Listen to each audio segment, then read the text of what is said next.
Alright, so part 2.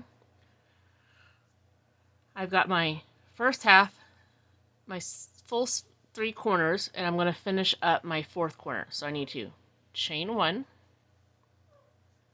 and then I'm going to do 3 double crochets over here. 1, 2, 3, and then 2 chains. 1, 2, and slip stitch into the top of my chain 3. And the reason why I like this is because I, for my preference, like to go back into my hole, my corner, do a slip stitch there, if I'm just keeping with the same color. Oops, that didn't work right. There we go. Tighten that up. Okay. And then I can go into my chain 3. 1, 2, 3. And now I'm on to 1, 2, 3rd row. So in this, my example here, it's my 2nd blue row. And I'm going to do the same thing. I'm going to do a half corner. There's my chain 3 counts as my first double crochet. I'm going to do 2 more. So I have 3 because each of my nodules is 3. And this is where we're going to start, you're going to start seeing the sides a little bit more, and we're going to do things a little bit different. So I'm going to do my chain 1, and now I have holes or spaces on my sides to use. So you're going to do 3 double crochets in each one because you need a nodule on top of each space. So there's 3 double crochets in this.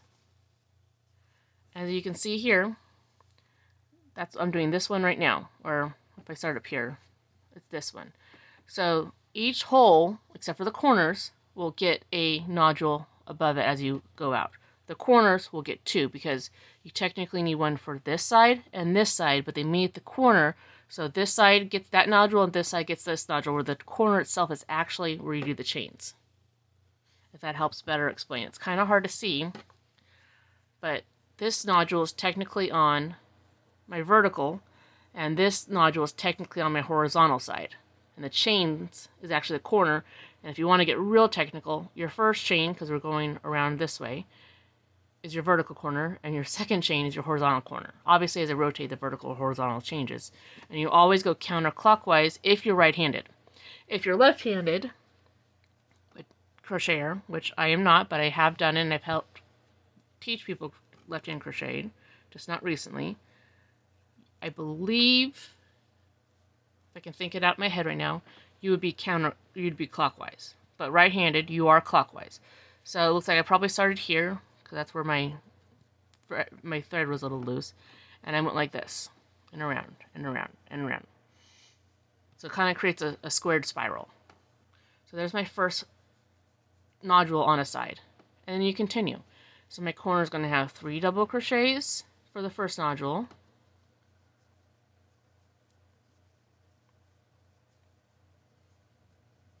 1, 2, and then that I rotate it. You don't have to. It's easier for me, especially since technically the next nodule is on the other side. And I do 3 more after my chain 2. Now you can do a variant of the granny square which has more segments to the nodule, but traditionally it is 3. And sometimes people will do 3 chains here in the corners, and they omit the chains in the center as well. But it is preferences. This is the more traditional way, or more, I guess, common or standard. I can't actually say it's the traditional way because history of crochet is very muddy and it's not clear what was the original one for a lot of patterns. And on my side, I gotta do a nodule of 3 double crochets.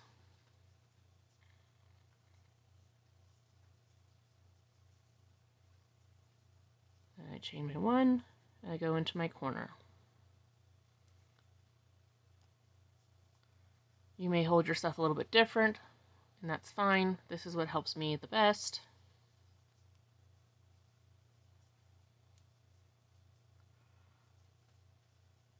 As you can see, with this particular yarn, it's much different than this. I keep calling it jewel tone. I don't know. This was part of our some spare yarn I had, so I don't know.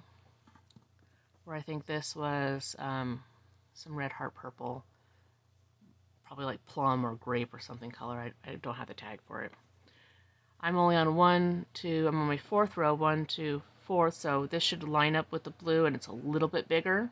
So if I do the same amount of rows, this may turn out a little bit bigger. If you're making something with different yarns that are different brands or different lines of the same brands, you may come out with different sizes. Depending on your project, you may need to adjust your tension or even omit some rows. If you omit rows, it may be noticeable, it may not be noticeable, but you can always measure. You can tighten rows on some of the bigger ones. You can expand it. You can, with the smaller yarn, go up a hook size or two. It really depends on what you're doing. These will eventually get put into a blanket that will be made by a bunch of different people. And so it'll be a bunch of different tensions. They're not going to all be the same. And so the sizing will get taken up when I go through and I connect them and pretty much fill in the blanks to make them more compatible. If you're the single person doing it, you can make your own adjustments however you want. But if you're working as a group project, it does make it a little more difficult, and you do the adjustments at the end. Having your group work with a ruler definitely does help. Just be aware, if you ordered some rulers online from certain websites, an inch is not always an inch. I have received some myself, and I have seen some comparison pictures where you can take a standard inch and you can take several different rulers and the lines are not all the same. But if you all use the same exact ruler, it may not actually be an inch, but you're all using the same unit of measure. Just like if you decide to use this random hair clip. If I make all my measurements this and it's 5 of these across, it really doesn't matter how long this is. We're all using 5 of those across. Got my other side. And I've used this to make king-size blankets, just continuing on granny square, around and around and around. And I did it in colors that were a combination of the couple's wedding and home colors, which actually worked really well together. Just keep in mind, the bigger these are, the heavier they are, and the more out of shape they'll get. Some people will block these, which is a whole other thing. This one actually turned out really nice, wouldn't need to be blocked. This one, the yarn does not sit as nicely, so if you wanted to block it, this would be a good one to block. This would really not need it. But after a wash or two, the blocking's not that helpful. Or even just tugging around, pulling it up on the bed and, cuddling up with your blanket, it's going to get a little out of whack. Not that noticeable, just depends on how particular you are. Doing the corner, my chain 2.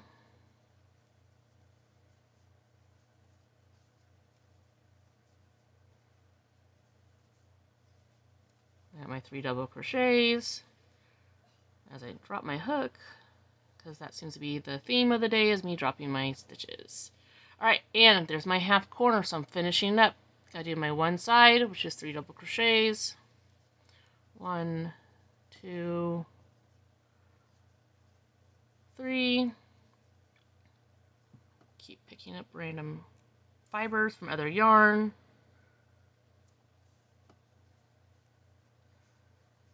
And then my final corner, which is only going to be 3 double crochets. 1, 2, 3, and then a chain 2 to connect to the top of my chain 3 that started my granny square. And then I'm going to slip stitch into the corner, chain 3 up. So now I'm on 1, 2, 3. Let's see. 1, 2, 3, 4. So my 4th row. So 1, 2, 3, 4th. I'm now on the pink row to my example. And we'll go to a part 3.